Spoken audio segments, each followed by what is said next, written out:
विधान भवनाच्या गेटवर आव्हाड आणि पडळकर यांच्यामध्ये शिवीगाळ आणि मोठा वाद झाला।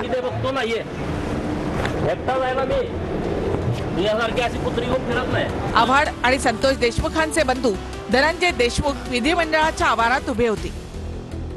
दोघांच्या भेटी दरम्यान पडळकरांची गाडी विधिमंडळामध्ये आली।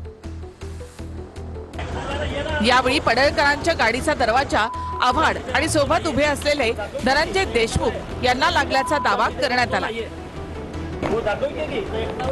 दरवाजा लागल्यानंतर आव्हाड आणि पडळकर यांच्यामध्ये वाद झाला आणि शिवीगाळ झाल्याचं पाहायला मिळालं।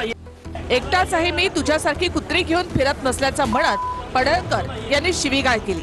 त्यावर मी कोण आहे दाखवू का तुला असं म्हणत आव्हाडांनी पलटवार केला।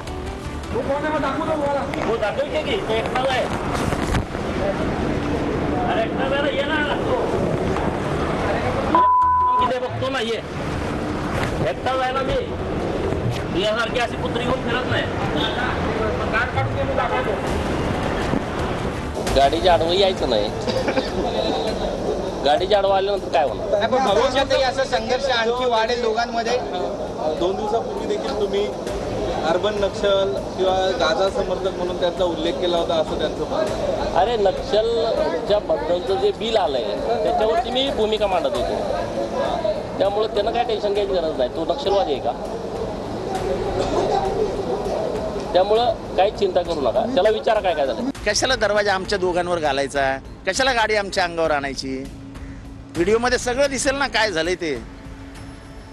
आणि पहिल्या वेळेस पण जे झालं जाणून बुजून खोड काढायची, एवढा राग तुम्हाला आलाय कशाला? तुम्हाला एवढं काय वाईट वाटलंय? मी मंगळसूत्र चोर ओरडलो, तुम्हाला काय वाईट वाटतंय? तुमची काय आयडेंटिटी आहे का मंगळसूत्र चोर म्हणून? मी त्यांना साधा प्रश्न विचारतो, मी मंगळसूत्र चोर ओरडलो, कोणी ओळखीचं आहे का तुमच्या महाराष्ट्रात मंगळसूत्र चोर?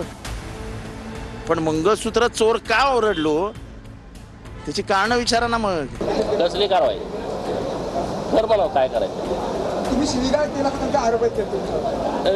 मी ती स्पष्ट दिसतंय की गोपीचंद पडळकरांनी शिवीगाळ केली, फक्त शिवीगाळ केली असं म्हणतात ना? ठीक आहे, तुम्ही काय बालिशपणा आहे। त्यांनी दरवाजाला लाथ मारली, तो दरवाजा आम्हाला दोघांनाही लागला। आता याच्या छोट्या गोष्टींकडे कोण लक्ष देतो म्हणून मी पुढे आलो। आम्ही काय मुंबईत राहिलो आयुष्यभर, काय काय कुठली पद्धत आहे नंतर शिव्या द्यायच्या?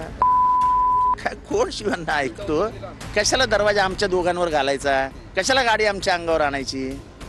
व्हिडिओमध्ये सगळं दिसेल ना काय झालंय ते।